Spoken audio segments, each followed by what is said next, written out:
Please support us to check out pentheblogofficial. Like, share, follow, and subscribe. Today, I want to share a story that's a little different, a tale that's been told in whispers through fields and forests for ages.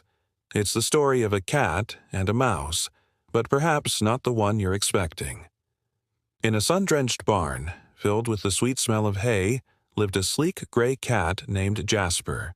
Jasper was a master of his domain, quick, clever, and known for his sharp hunting skills. In that very same barn, tucked away in a tiny nook behind a stack of old barrels, lived a small field mouse named Pip. Pip was resourceful and swift, always alert, his whiskers twitching at the slightest sound. By all the laws of nature, Jasper and Pip should have been sworn enemies. A game of chase and survival was expected.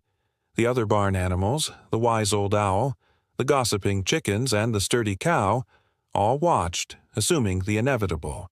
They saw a cat, and they saw a mouse. They saw their differences, and they expected conflict. But Jasper and Pip saw something else. One chilly autumn evening, a fierce storm rattled the old barn. Rain lashed against the roof, and the wind howled like a hungry wolf. A loose beam, weakened by the storm, crashed down, trapping Jasper's leg. He cried out, but the storm drowned his voice. He was stuck, cold, and frightened. Pip, huddled in his cozy nook, heard a faint sound between the gusts of wind.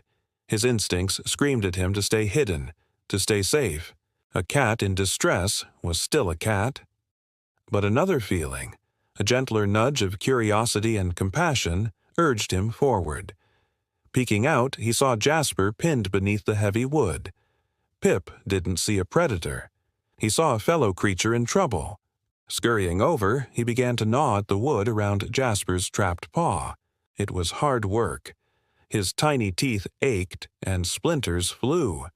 Jasper watched in astonishment. Why was this mouse, his natural-born prey, helping him? Hours passed. The storm raged on, and Pip nibbled tirelessly. Finally, with one last determined bite, the piece of wood splintering Jasper's leg broke away. Jasper slowly pulled his paw free, wincing but immensely grateful. He looked at the exhausted little mouse who was panting on the hay-strewn floor. From that night on, everything changed. Jasper no longer saw Pip as a potential meal. He saw a hero, a friend who had shown him incredible kindness when no one else could. And Pip no longer saw Jasper as a terrifying hunter. He saw a protector, a warm companion who would often curl up near his nook, offering silent guardianship. The other barn animals were baffled. They couldn't understand it. A cat and a mouse living in harmony? It went against everything they knew. They saw a cat and a mouse, but Jasper and Pip saw simply a friend. They chose to ignore the labels the world had placed on them. They chose to see the kindness in each other, hearts, instead of the differences in their fur and size. Their unlikely friendship brought a new kind of peace to the barn. They showed everyone that looking past what makes us different can lead to the most beautiful connections. They proved that tolerance isn't just about putting up with each other. It's about seeing the shared value in one another and building bridges where walls are expected. This simple story of Jasper and Pip reminds us that in our own lives, we are often too quick to judge, too quick to see the divisions. But if a cat and a mouse can find common ground, imagine what we can do. It all starts with a single choice: to see the individual, not the label. Thank you so much for joining me for this story today. If it resonated with you, please give this video a thumbs up. And don't forget to subscribe for more content that I hope inspires and uplifts you.